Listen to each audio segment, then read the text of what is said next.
Merci beaucoup Anne, merci à tous, tous ceux qui travaillent autour de ce musée, de m'avoir sollicité pour assurer cette conférence. Je vais essayer d'adapter mes propos le plus possible au grand public, sachant que souvent je m'adresse à des professionnels de santé. Il y en a certains d'entre vous qui sont professionnels de santé dans la salle, mais je vais essayer donc de simplifier mes propos le plus possible. Donc vous ne manquerez pas de m'interrompre si vous ne comprenez pas certains points, et on se gardera un temps à la fin de la conférence pour répondre à des questions, et à ce moment-là on pourra vous proposer le micro qui sera tendu vers vous. Voilà. Donc je vais d'abord me présenter rapidement. Donc je suis Anne-Sophie Renaud-Baron, je suis médecin de santé publique. J'ai pendant plus de 20 ans œuvré dans la lutte contre la tuberculose, et j'ai également monté les centres de vaccination du département du Rhône au sein d'une structure associative. Et donc également il y avait des consultations de sevrage tabagique, et depuis 6 ans maintenant je suis responsable du pôle régional de veille sanitaire à l'ARS Auvergne-Rhône-Alpes. J'anime une équipe de médecins, d'infirmières de veille sanitaire dans les 12 départements d'Auvergne-Rhône-Alpes, et je coordonne l'ensemble des investigations qui sont menées autour de certaines pathologies. Je gère les différentes crises que nous avons pu avoir, je pense bien sûr à la crise Covid, à toutes celles qui se sont succédées depuis 2019. Donc ce soir, j'ai souhaité évoquer avec vous 4 pathologies infectieuses qui nous préoccupent particulièrement depuis ces 4 dernières années, depuis la fin de la crise Covid. Les bronchiolites, les maladies donc avec le VRS, virus respiratoire syncytial. Je vous parlerai aussi des méningites. Le nom savant, c'est infection invasive à méningocoque, mais de façon plus rapide, je parlerai de méningite, même si ce n'est pas tout à fait exact. Je parlerai aussi de la rougeole et de la coqueluche. Voilà, c'est vraiment ces 4 pathologies qui nous préoccupent depuis la fin de la crise Covid, donc depuis 2022. Je rappelle, Covid, c'est 2020-2022. Voilà. Alors, on va commencer par la prévention des infections à virus respiratoire syncytial. On parlera de VRS, c'est plus simple. Et j'ai voulu vous montrer cette diapositive avec ces 3 courbes qui se superposent, et vous avez donc le taux de bronchiolite donc 2022-2023, c'est comme la grippe, la bronchiolite, ça survient entre octobre et février. Donc vous avez 2022-2023, 2023-2024 en bleu, et enfin cette année 2024-2025 avec le nombre, les petites baguettes en bleu, c'est le nombre de cas depuis octobre 2024 et encore qui vont se poursuivre jusqu'à au moins février 2025. C'est la dernière situation épidémiologique que j'ai pu reprendre de Santé publique France. Vous savez que Santé publique France, ce sont les acteurs qui nous permettent d'avoir des indicateurs sur toutes ces maladies. Alors, qu'est-ce que vous pouvez remarquer ? Le pic de taux 2022-2023, avec un pic de bronchiolite extrêmement important qui est survenu très tôt dans la saison, dès septembre 2022. On était à la fin du Covid, et c'était une première pathologie qui a rebondi, qui est devenue en recrudescence après la crise Covid, du fait de la fin du confinement, du relâchement des mesures barrières. Il n'y avait plus de mesures barrières à respecter. Et on a vu ces bronchiolites qui sont arrivées en septembre-octobre, comme je vous le dis, alors que normalement ça arrive plutôt en novembre. Cette recrudescence de bronchiolite a été largement médiatisée, peut-être que vous vous en souvenez, en tout cas il va falloir vous en souvenir pour tout à l'heure, donc ça a 2 ans maintenant. Pourquoi ? Parce que quand un papa et une maman doivent faire hospitaliser son petit qui a quelques jours de vie, il doit le faire hospitaliser en réanimation parce qu'il a cette bronchiolite qui l'empêche de respirer, avec une insuffisance respiratoire qui peut être grave. C'est vécu comme quelque chose d'inquiétant et dramatique par les parents, et ça s'entend bien. En plus, il y a des conséquences sur la vie familiale, la vie sociale. La maman, elle est obligée de s'arrêter de travailler pour s'occuper de son petit. Donc voilà, les conséquences de la bronchiolite ne sont pas anodines, et on va voir tout à l'heure comment on peut assurer une prévention qui est tout à fait récente contre cette maladie. Donc vous voyez que le taux 2022-2023 en gris, ensuite 23-24 un peu moins, et puis là on est sur la 2e semaine de passage à niveau épidémique. Il y a 3 semaines, on était encore à un niveau pré-épidémique. Donc là, on est en pleine épidémie de bronchiolite. Pensez à vos petits et on va voir comment on peut les protéger ou protéger la femme enceinte. Alors, il y a 2 possibilités pour être protégé contre ces bronchiolites AVRS qui sont assez récentes, comme vous le voyez, puisque vous voyez le nirsevimab, je parlerai plutôt de Beyfortus, c'est le nom commercial, qui est plus facile à prononcer. Et donc, c'est l'année dernière que le Beyfortus a été commercialisé. Alors, le Beyfortus, ce n'est pas un vaccin, ce sont des anticorps, ce qu'on appelle une immunisation passive, qui va être des anticorps qu'on va transmettre, on va administrer au nouveau-né à la naissance. Et grâce au Beyfortus, le bébé peut être protégé pendant environ 5 mois. 5 mois, ça correspond à la période de bronchiolite. C'est un peu comme la grippe, c'est toujours octobre, à peu près octobre-février. Et puis, plus récemment, puisque ça date de cette année, il y a un vaccin qui est sorti, le vaccin Abrivzo, peut-être que vous avez entendu parler, et là on vaccine la femme enceinte, et grâce à ça, donc la femme enceinte, elle va transmettre les anticorps de son vaccin au petit, ainsi le petit sera protégé à la naissance contre la bronchiolite AVRS.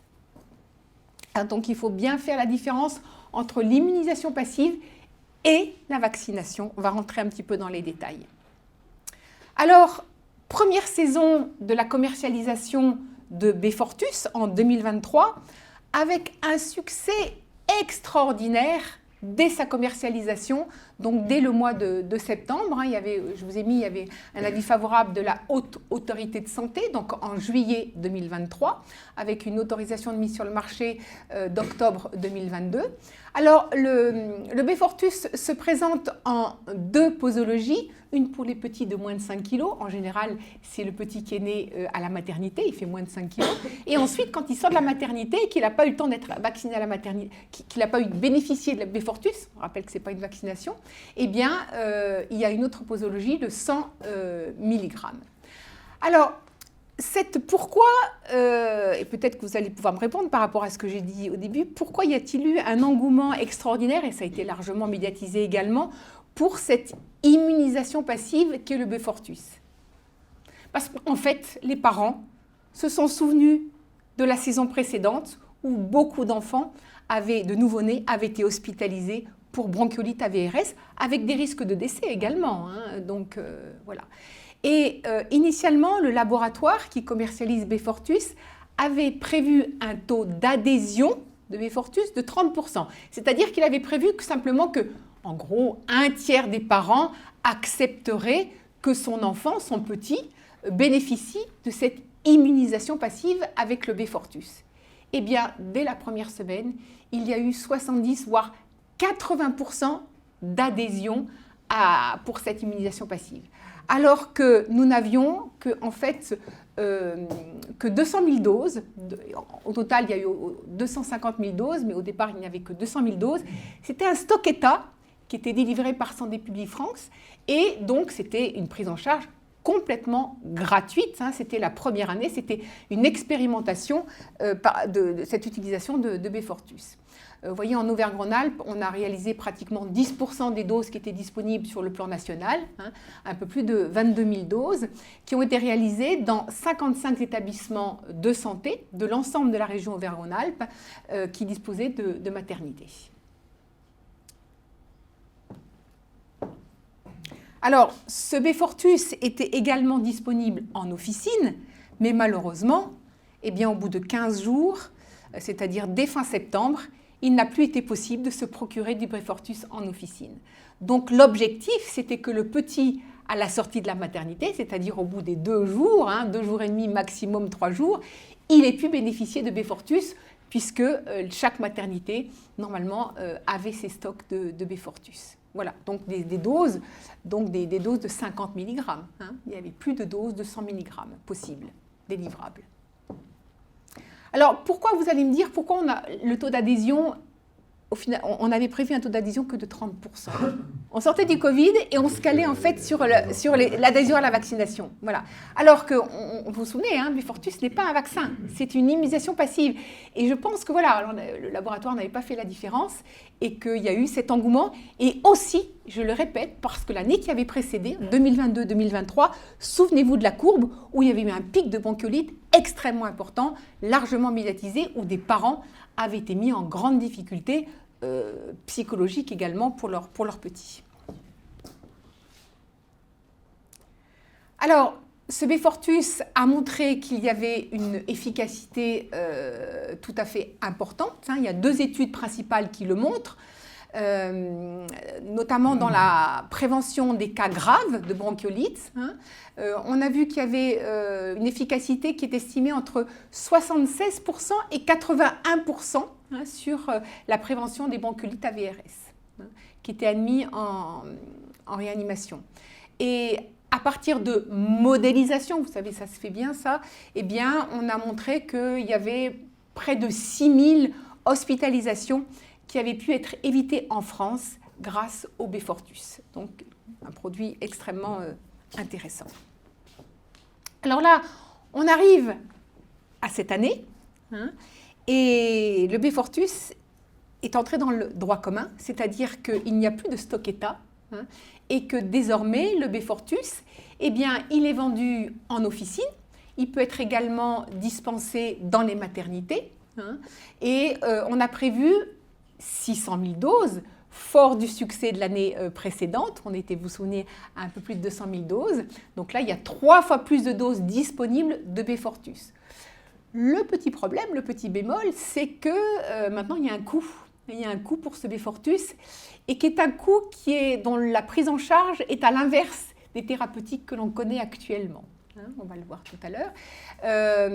Donc, le Beyfortus, on prescrit le Beyfortus qui peut se faire comme l'année dernière en maternité, dans les services de gynécologie, en néonatologie, en pédiatrie, et puis peut se faire aussi en ville, hein, par les pédiatres, les médecins généralistes, également les sages-femmes, également dans les services de PMI, hein, les services de protection maternelle infantile, hein, et puis également dans certains centres de santé. Donc on est rentré dans le droit commun après cette première année d'expérience de l'année dernière, 2023-2024. Alors, je vais maintenant vous parler du deuxième produit, et là on est sur un vaccin qui permet de protéger le petit contre la bronchiolite à VRS. C'est le vaccin Abrivzo, peut-être que vous en avez entendu parler. C'est un vaccin qui doit être fait à la maman au dernier trimestre de la grossesse, hein, et les anticorps vont passer la barrière placentaire et ainsi vont permettre de protéger le petit qui va naître pendant 6 mois après la naissance. Vous vous souvenez, Beyfortus, c'était 5 mois. Là, on est pratiquement sur le même temps, hein, le même temps. Et 6 mois, ça correspond à la période de bronchiolite. D'accord, hein, la période d'épidémie de bronchiolite. Le vaccin coûte un peu plus de 196 € avec un remboursement classique de 70% par l'assurance maladie et 30% par les mutuelles complémentaires. Vous voyez qu'il a eu un avis de l'ACT en juillet 2024, un avis favorable. Alors, j'ai essayé de vous faire un petit comparatif entre ces 2 produits. Je bouge un peu trop peut-être, hein. Et vous montrer un petit peu quels étaient les avantages et les inconvénients de ces 2 produits. Alors, l'Abrivzo qui est un vaccin, donc vous avez compris qu'on vaccine la maman, on ne vaccine pas le petit, enfin on n'injecte rien au petit. C'est vrai qu'injecter un produit à un petit qui a quelques heures, voire quelques jours, ça peut être vécu comme quelque chose d'un peu anxiogène par les parents, hein. Donc peut-être que la maman va préférer bénéficier d'un vaccin, c'est ce vaccin Abrivzo, hein. Le nouveau-né est protégé dès la naissance par les anticorps, hein, par voie transplacentaire. On l'a vu, son coût est de 196 € avec un remboursement classique, 100% assurance maladie. Le Beyfortus, on a vu que c'était un produit efficace, on l'a vu l'année dernière, vous souvenez-vous, près de 6000 hospitalisations évitées grâce au Beyfortus l'année dernière, et il peut être également utilisé chez les nouveau-nés, ce qui est un avantage important. Il peut être également administré aux nourrissons jusqu'à l'âge de 2 ans. Ensuite, pour les inconvénients, alors, puisqu'on vaccine la maman, on n'est pas sûr de la quantité d'anticorps qui va passer à travers le placenta pour protéger le petit. Donc, on a un petit peu cet inconnu, d'accord, puisque c'est une protection indirecte. On protège la maman qui va protéger son petit, d'accord. D'autre part, l'efficacité avec le vaccin Abrivzo va diminuer au fil du temps à partir de la naissance. Le Beyfortus, eh bien, il faut faire une injection le plus tôt possible, dans les quelques heures durant la maternité, avant même la sortie de la maternité, avant qu'il y ait la phase d'épidémie ou de bronchiolite. Et puis c'est son coût, en fait, qui est actuellement, c'est d'ailleurs bien relayé par la presse, vous avez dû en avoir des échos. Le coût est important, il est de plus de 400 €, 401 € exactement, avec un remboursement qui est à l'inverse d'un produit thérapeutique classique, c'est-à-dire qu'il y a une prise en charge de 30% par l'assurance maladie, normalement c'est plutôt 70%, et de 70% par les complémentaires. Alors, bien sûr, ce que disent les sociétés savantes de pédiatrie, par exemple, ce que mettent en avant et ce que critiquent ces sociétés savantes, c'est que quid des enfants dont les parents sont dans des situations de précarité ou défavorisés, qui ne pourront pas bénéficier de Beyfortus, en tout cas pas cette année. Ils ont pu en bénéficier l'année dernière, puisqu'il y avait une prise en charge sur des stocks État, et malheureusement, cette année, ce n'est pas le cas. On peut penser que ça va évoluer, mais voilà, ça c'est des tractations entre le ministère et les laboratoires. Voilà je dirais le gros inconvénient, sachant que toutes les complémentaires ne remboursent pas la part de 70%. Donc ça, il faut avant pouvoir se renseigner auprès de sa complémentaire pour savoir si sa complémentaire va rembourser les 70%. Et c'est aussi la difficulté de mettre à disposition Beyfortus dans les services de PMI, comme j'évoquais tout à l'heure, parce que dans les services de PMI, on a souvent des familles en difficulté. Je voudrais vous faire part de ce document qui est extrêmement intéressant, un document très pédagogique qui a été fait par la Haute Autorité de Santé, qui est paru récemment, donc en août 2024. Comment protéger votre bébé d'une forme grave de bronchiolite. Donc à lire en tant que parent, grand-parent. On vous explique dans le détail tout ce que je viens d'évoquer avec vous. On va passer maintenant à la deuxième pathologie, les infections invasives à méningocoque. J'insiste sur le méningocoque parce que vous savez qu'il existe aussi des infections invasives liées à des virus. Et moi, je vais m'intéresser uniquement à celles à méningocoque. Ce sont les plus graves et ce sont celles-là qui sont à signalement maladie à déclaration obligatoire que doivent nous signaler les médecins hospitaliers ou les libéraux. Alors, il y a plusieurs types de méningocoques qui sont responsables de méningite. Je vais citer les principales souches, c'est important pour la suite, le B, le C, le Y, le W. Je ne parlerai même pas du A parce qu'on n'en parle plus. Retenez bien ces 4 souches, c'est important après pour la politique vaccinale et la stratégie de vaccination. Alors vous avez cette courbe qui s'arrête en 2023, on n'a pas encore les chiffres de 2024, même si on approche à la fin de l'année, les chiffres sont en cours de consolidation, ils le seront même début 2025. Et qu'est-ce que vous remarquez ? Eh bien, donc, on a depuis ces 23 dernières années, qu'il y a eu, pendant la crise Covid, vraiment très peu de cas d'infection invasive à méningocoque. Vous voyez très bien 2020-2021, après une reprise en 2022 et une reprise encore plus importante en 2023. Et ça, on a bien vu, nous, cette reprise fin 2022, avec plusieurs situations, ce qu'on appelle d'hyperendémie d'infection invasive à méningocoque. Voilà, vous avez donc en bleu le nombre de cas et la courbe donc qui est extrêmement expressive.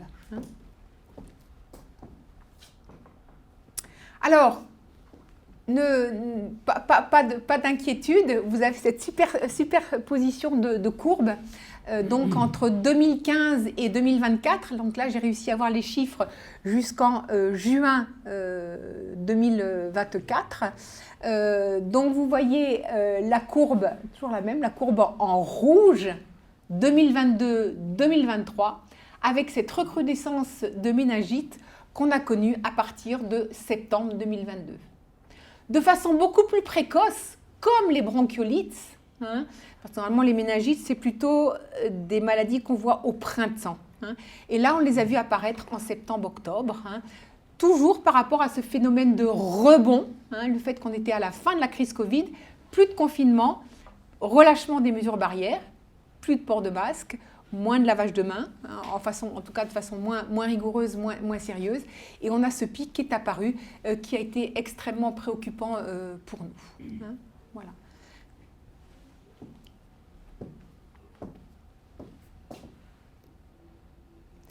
Alors, vous vous souvenez, je vous ai parlé de ces 4 sérogroupes, B, C, Y, W. Et vous avez les 13 dernières années, donc de 2010 à 2023. Je vous laisse vous-même commenter ce diagramme. Qu'est-ce que vous remarquez, notamment par rapport à la couleur rouge qui correspond aux infections invasives au méningocoque C, la souche C. Elle a pratiquement disparu. Et pourquoi elle a pratiquement disparu? Avec quoi pouvez-vous faire le lien? Avec le vaccin, oui, monsieur. Donc, depuis l'obligation vaccinale, donc, je rappelle janvier 2018, bon, ça a mis quelques mois à se mettre en place. Vous voyez que 2020, déjà beaucoup moins, et là, 2023, on n'a pratiquement plus de méningocoque C, ce qui est une excellente nouvelle. Preuve que la vaccination permet de protéger. On va voir que l'HAS est en train justement de revoir ses recours parce que fort de ce constat-là. Alors ce que l'on remarque, c'est que le B est majoritaire. Le méningocoque B en bleu un peu plus clair est majoritaire. On a eu des situations d'hyperendémie à méningocoque B. On en a une actuellement qu'on est en train de gérer. Je vais vous la montrer, la commenter tout à l'heure pour exemple. Et puis en violet plus clair, le Y. Et vous voyez que le W, donc en vert, est une forme de méningocoque de plus en plus importante, en recrudescence. Donc, pratiquement plus de C, de plus en plus de W, et puis on a toujours ce méningocoque B qui reste majoritaire. Alors, vous me posez la question du coup, mais pourquoi le ACYW, il existe un vaccin, pourquoi on ne le recommande pas? Alors, il y a une recommandation qui va passer aussi en janvier 2025 par rapport à la vaccination ACYW. Voilà. On ne peut pas faire des vaccins polyvalents? Alors voilà, oui, c'est tout à fait une bonne question. Alors, on a un C. Le C est obligatoire, on l'a dit depuis 2018. On a le B, uniquement le B, monovalent, qui est donc recommandé pour les 0-2 ans depuis 2022. Et on a un ACYW. Il y a actuellement des recherches en cours pour faire un vaccin qui fasse ACYW-B, d'accord, qui ferait toutes les souches. Et là, un vaccin, on serait protégé contre toutes les souches de méningo. On peut se poser la question, pourquoi il y a eu cette recrudescence, vous vous souvenez du diagramme, importante dès septembre 2022, de ces infections invasives à méningocoque, après 2 années de faible incidence durant la crise Covid, c'est-à-dire durant l'année 2020-2021. On l'a vu, fin du confinement, relâchement des mesures barrières, moins de lavage de mains. Donc une augmentation marquée, donc on l'a dit, du Y et du W, par rapport à ce qu'on avait connu avant la crise Covid, donc avant 2019. Une incidence très faible des méningocoques C du fait de l'obligation vaccinale depuis 2018. Et cette recrudescence, elle s'explique par le fait que pendant la crise Covid, du fait notamment du confinement, les maladies qui sont entraînées par les virus et les bactéries ont très peu circulé, voire pas circulé. Donc il n'y a pas eu d'immunité qui s'est faite, d'immunité naturelle qui s'est faite entre nous. hein. Donc, il y a eu, quelque part, de ce fait, un phénomène rebond, hein, qui a fait qu'il y a eu on va dire, quand même, on peut dire une explosion de ces nouveaux cas. Hein.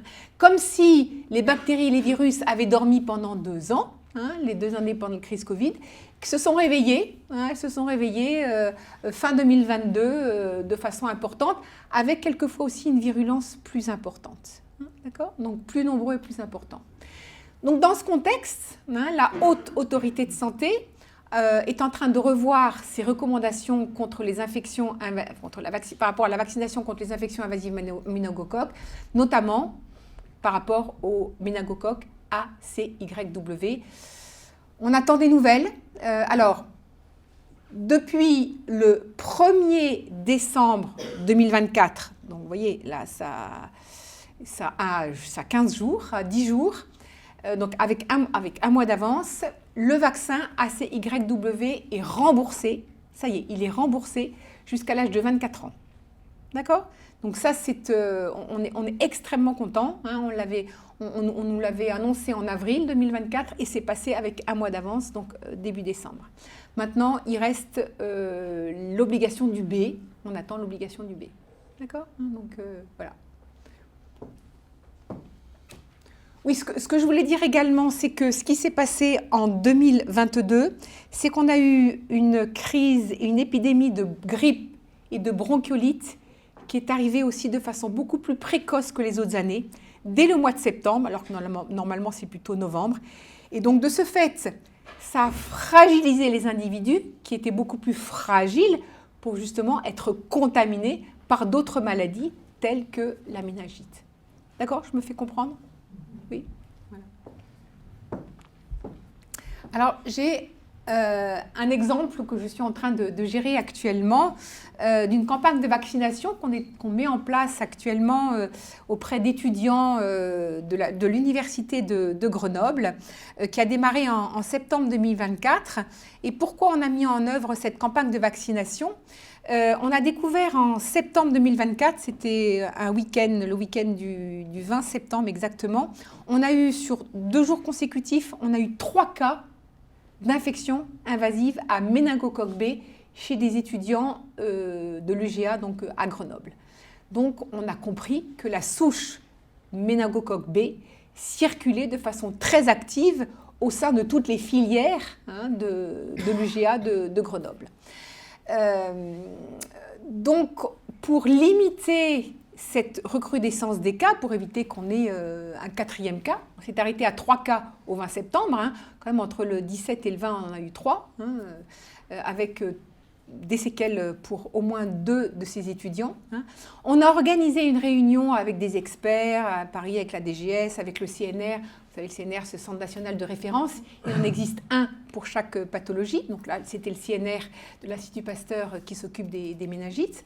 Et il a été décidé d'organiser une large campagne de vaccination pour 4000 étudiants concernés de Grenoble, sachant qu'au total, il y a plus de 60 000 étudiants qui fréquentent l'université de Grenoble. Mais on a fait le choix de ne vacciner que les filières qu'avaient fréquenté ces 3 étudiants. On a pensé que la souche circulait de façon importante dans ces 2 filières. On n'a pas été au-delà. Voilà. C'était une décision des experts que nous avons validée, nous, en tant qu'ARS. D'accord ? Voilà. Alors, parce qu'il faut les organiser, ces campagnes de vaccination. Vacciner 4000 étudiants, c'est pas facile. Hein. Il faut trouver des médecins généralistes, il faut trouver des officines, puisque maintenant, je vous rappelle que les pharmaciens peuvent prescrire et vacciner, hein, depuis l'extension des compétences vaccinales. Dans le cadre de la désertification médicale aussi, c'est plus compliqué. Et puis les étudiants, ils ne sont pas forcément domiciliés à Grenoble. Ils habitent dans le nord de la France. Ils sont venus faire leurs études à plusieurs centaines de kilomètres de leur famille, de leur médecin traitant. Hein, donc voilà. Alors, on a bénéficié donc les vaccins qu'on a utilisés d'abord, c'est le Bexsero. Hein, Bexsero, c'est ce que vous me demandez, c'est GSK. Trumemba, c'est Je ne sais plus, c'est pas important. Nous, on a privilégié le vaccin Bexsero, hein, parce que le schéma est à 2 doses, avec 1 mois d'intervalle. Le Trumenba, un vaccin où il faut éventuellement 3 doses. Hein. Voilà, donc le remboursement de ce vaccin, je le redis, il est pris en charge entre 0 et 2 ans. Mais vous allez me dire, alors, mais oui, mais nos étudiants, ils ont plus de 2 ans. Comment on a pu faire, hein, comment on a pu faire, voilà. Alors, on a heureusement des procédures, et on a un arrêté, hein, qui nous dit qu'en situation d'hyperendémie, et nous, on considère que 3 cas, c'est déjà une situation d'hyperendémie, hein, eh bien, il y avait une possibilité, hein, la DGS nous l'a confirmé, bien sûr, hein, d'avoir un remboursement comme pour les 0-2 ans. Donc, une part l'assurance maladie, et le reste par les complémentaires. Et quand les étudiants n'avaient pas de complémentaires, c'est l'ARS qui prend le reste à charge des complémentaires, le 30%. Hein, donc voilà. Là, la campagne de vaccination est toujours en cours. Elle se passe essentiellement au centre de santé universitaire de l'UGA de Grenoble. Heureusement qu'on avait cette structure avec un médecin directeur, un nombre des médecins, des infirmières pour vacciner. Hein. Mais on a indiqué aux étudiants qu'ils pouvaient également se faire vacciner dans une officine, puisque désormais on peut bénéficier de la prescription et de l'administration de vaccins en officine, hein, chez leur médecin. En général, ils n'ont pas de médecin sur place. Hein. Et puis également bénéficier d'un vaccin, soit par une sage-femme ou par une infirmière. On a envoyé un mail aux 4000 étudiants qui étaient concernés, et ça on s'est bien fait aider bien sûr des directeurs des différentes filiales de la faculté. On a mis des affiches pour les informer qu'ils pouvaient se faire vacciner dans toute la faculté. On a bien sûr communiqué dans les réseaux sociaux, vous savez que c'est très à la mode bien sûr. Et on va faire un bilan, hein, mais vous dire qu'à ce jour, malheureusement, le bilan n'est pas très satisfaisant puisqu'on a vacciné à peu près 450 étudiants depuis septembre. Rappelez-vous que notre cible est de 4000 étudiants. Donc on est sur 11% de notre cible. Peut-être qu'on, voilà, le bilan le nombre d'étudiants vaccinés va s'étoffer, va augmenter. Hein. Mais vous voyez que malgré toute la communication qu'on a faite, c'est vrai que c'était une période de partiels aussi. Ça s'est passé en octobre, ils avaient déjà des partiels, novembre, décembre. Hein, voilà, l'étudiant, il dit, moi je vais être mal en point pour réviser mes cours. Et puis si je ne peux pas passer mon examen parce que j'ai mal à mon bras, parce que je me suis vaccinée. Et oui, on est en train de faire passer une enquête à ces étudiants. Hein, et on verra un petit peu, on aura un retour un petit peu du vécu de ces étudiants par rapport à cette campagne de vaccination. Hein, voilà. Alors qu'ils avaient que 100 mètres à faire pour se faire vacciner, hein, puisque ils étaient vaccinés dans ce centre. Alors là, je vous montre cette affiche. On a des prestataires, notre service communication a des prestataires. Alors voilà, cette affiche, elle peut être... c'est curieux, oui. Mais voilà, c'est ce qui marche, c'est ce qui fonctionne auprès des jeunes, c'est ce qu'on nous dit. Méningite, ta salive peut te faire partir en live. Alors, bien évidemment, c'est un endroit festif. Pourquoi est-ce qu'on a choisi un endroit festif volontairement? Oh, c'est une boîte de nuit, hein. Parce que c'est là où se passe le plus de contamination. Hein. Et là, donc ça se passe dans les lieux collectifs, les lieux de promiscuité, les lieux qui ne sont pas aérés, tels donc les soirées étudiantes, les boîtes de nuit, et c'est là où il y a des cas de contamination, hein, de méningite.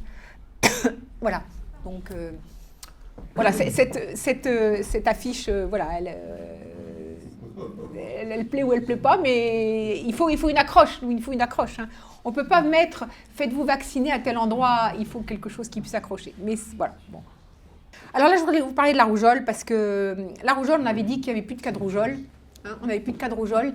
Eh bien non, hein, nous, donc on a eu une recrudescence des cas. Alors là, vous avez, excusez-moi, un diagramme qui est un peu compliqué, mais qui vous montre que la dernière grosse épidémie que nous avons eue de rougeole, peut-être que certains d'entre vous s'en souviennent, hein, c'est 2009-2012, vous voyez ce pic très important à gauche de la diapo. Hein, on a eu un nombre de cas extrême, et Auvergne-Rhône-Alpes a été particulièrement impacté. Hein, voilà. Et là, donc vous avez de 2008 à 2023, avec une reprise des cas en début 2019, notamment à l'Arc Alpin. On a eu des cas chez des saisonniers qui étaient mal vaccinés, pas ou mal vaccinés contre la rougeole. Voilà. Et puis, on a eu, et je vais vous en parler rapidement, 2 foyers récents en fin 2023 et début 2024 qui nous ont pas mal occupés également.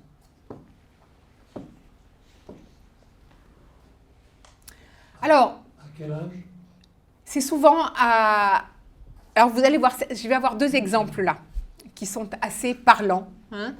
On a eu une première épidémie, vous voyez, il y a juste un an, en septembre-novembre 2023, avec 64 cas, essentiellement dans un collège de l'Ardèche, qui avait débordé un petit peu sur la Drôme. Et on a été sur place dans ce collège pour vérifier le statut vaccinal de chacun des collégiens. Il y avait plus de 600 collégiens. Et de façon extrêmement étonnante, on a découvert que ces collégiens étaient bien vaccinés, puisqu'il y avait une bonne couverture vaccinale près de 97%, et 83% des cas étaient vaccinés 2 doses. Vous savez que la vaccination rougeole, c'est 2 doses quand on est né depuis 1980. Ça, c'est important. Alors, en fait, on a cogité, on s'est dit, mais comment se fait-il qu'ils ont eu 2 doses de vaccin? Certains ont eu 2 doses de vaccin, ils ont fait quand même une rougeole.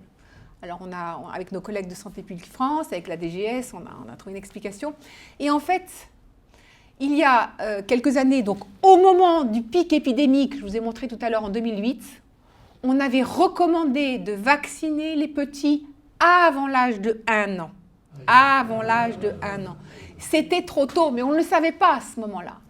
Donc, c'est pourquoi nous avons fait passer une recommandation qui a été relayée par la DGS, en recommandant une 3e dose pour toutes les personnes qui étaient nées après 80 et qui avaient été vaccinées avant l'âge de 12 mois. D'accord ? L'immunité n'était pas suffisante. Ils avaient perdu de l'immunité. Et il faut croire qu'avant 1 an, le petit, il n'est pas assez costaud pour fabriquer ses anticorps. D'accord ? Voilà. 2e épidémie, plus récente celle-là, puisqu'elle nous a occupés durant le premier semestre de cette année, avec 97 cas. Alors là, les cas ont été beaucoup plus éparpillés, essentiellement donc, dans le Rhône, et a concerné essentiellement donc, des enfants, 66 enfants. Il y avait aussi des adultes. Vous voyez que là, par contre, les cas étaient mal vaccinés. Donc, vous voyez, dans les 31 adultes, il n'y avait que 9 qui étaient vaccinés de doses. Et pas mal d'enfants scolarisés n'étaient pas vaccinés du tout. Alors, il y a eu, pour cette crise épidémique dans le Rhône, il y a eu beaucoup d'hospitalisations. 20 cas sur 97, c'est beaucoup. Chez les enfants dont 11 enfants de moins de 1 an. Et il y a eu des cas de complications pulmonaires. C'est des complications les plus fréquentes qu'on retrouve chez la rougeole.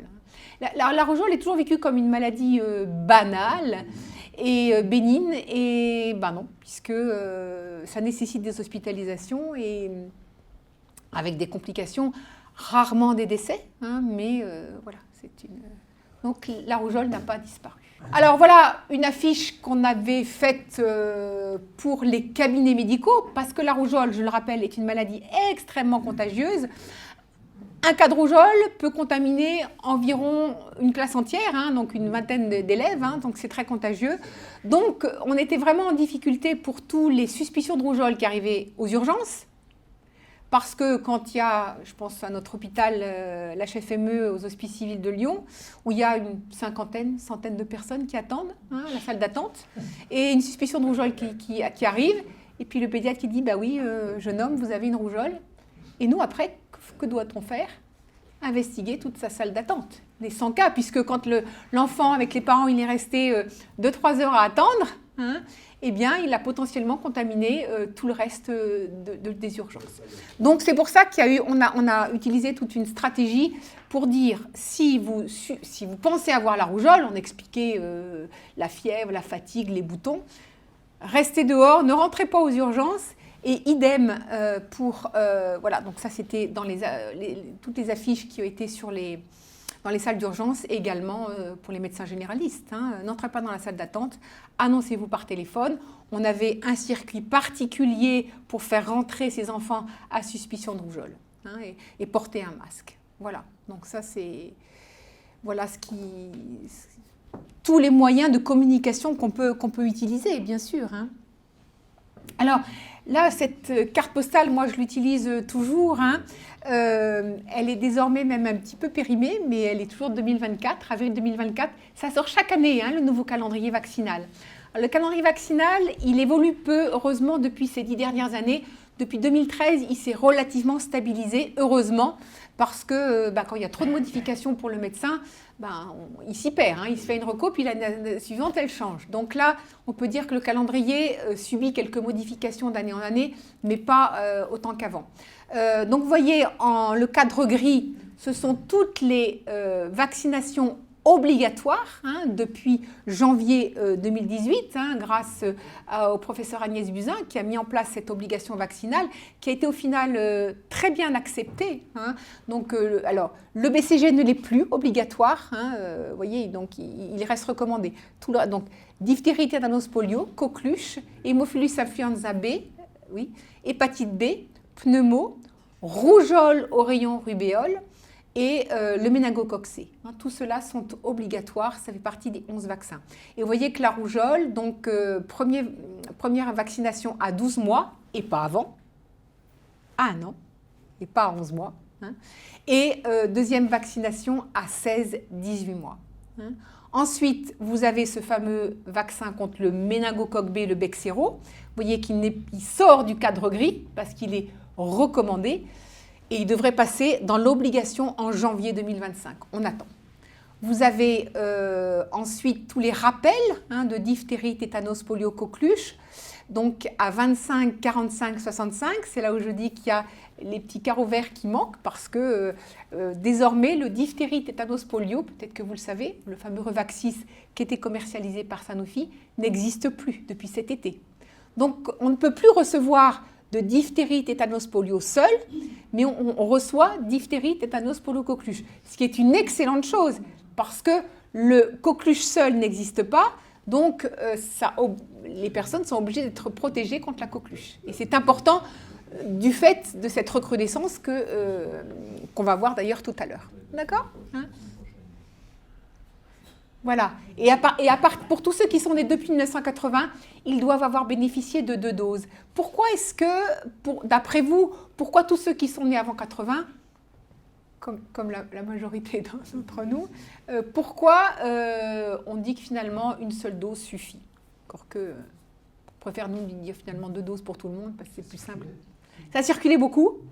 Effectivement, ça circulait beaucoup, donc de ce fait, les personnes avec une seule dose, ils étaient déjà immunisés. Hein, voilà. Mais si vous voulez, nous en période de recrudescence, nous on préfère dire 2 doses pour tout le monde, c'est beaucoup plus simple, plutôt que dire je suis né avant, après 80, on ne réfléchit pas trop. Et alors, désormais, on peut se faire vacciner, donc toujours par le médecin, l'infirmier, l'infirmière, le pharmacien et la sage-femme, hein, dans le cadre de l'extension des compétences vaccinales.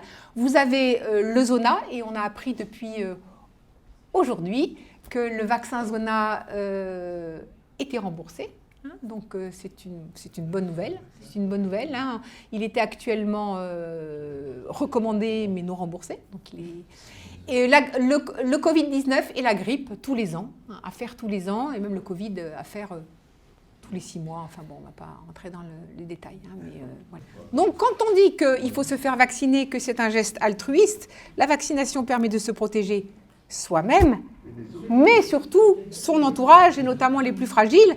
Vous l'avez dit, les immunodéprimés, hein, les petits qui n'ont pas encore eu le temps de recevoir leur dose de vaccin, les femmes enceintes, les seniors en général. D'accord ? Et le cancer, bien sûr, tous ceux qui sont sous chimio, sous traitement immunosuppresseur, etc. Dernier sujet, la coqueluche, hein, et je ne vais pas trop tarder. Juste vous dire que, vous savez, il y a 38 maladies à déclaration obligatoire actuellement. La coqueluche n'en fait pas partie. D'accord ? La coqueluche n'en fait pas partie. On a des réseaux, comme le réseau Renacoque ou les laboratoires, qui nous permettent de repérer et d'identifier les différents cas de coqueluche, mais nous, à l'ARS, on demande à ce que les médecins nous transmettent les cas de plusieurs cas de coqueluche, les situations de coqueluche, notamment dans des lieux collectifs, dans des crèches, dans des écoles, dans des établissements hospitaliers. D'accord ? Nous, on s'occupe de ces situations-là. Un cas isolé de coqueluche, on va s'en occuper, mais de façon peut-être moins attentive que des cas qui surviennent dans une école, par exemple. Et ça nous occupe beaucoup, cette surveillance de coqueluche, depuis janvier 2024, notamment dans les écoles. On s'en occupe avec l'aide de nos collègues de l'Éducation nationale. D'accord ? Voilà. Alors, la coqueluche, les situations, vous voyez, donc résurgence depuis 2024 dans toute l'Europe, dont la France. On a pu savoir quand même que depuis 2024, on a eu près de 7000 cas, mais on a potentiellement beaucoup plus de cas, puisque c'est sous-estimé.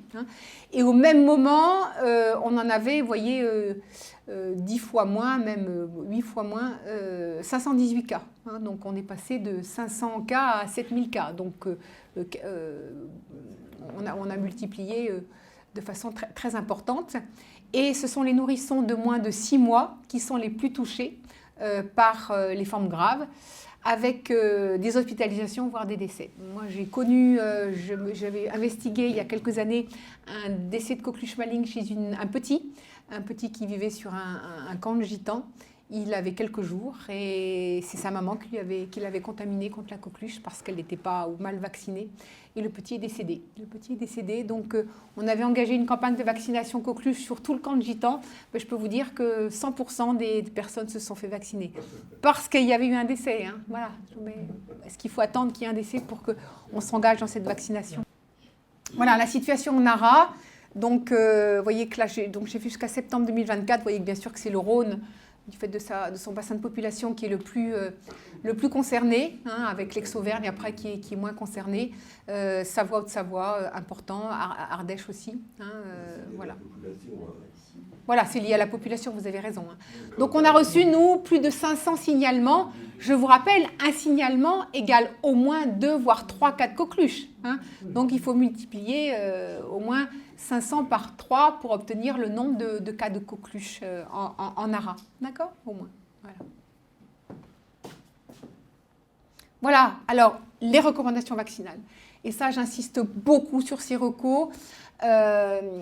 Donc la vaccination précoce et obligatoire des nourrissons, on l'a vu tout à l'heure sur la diaporama. Donc depuis le 1er janvier 2018, c'est un schéma vaccinal à 3 doses, une première à 2 mois, une autre à 4 mois et ensuite à 11 mois.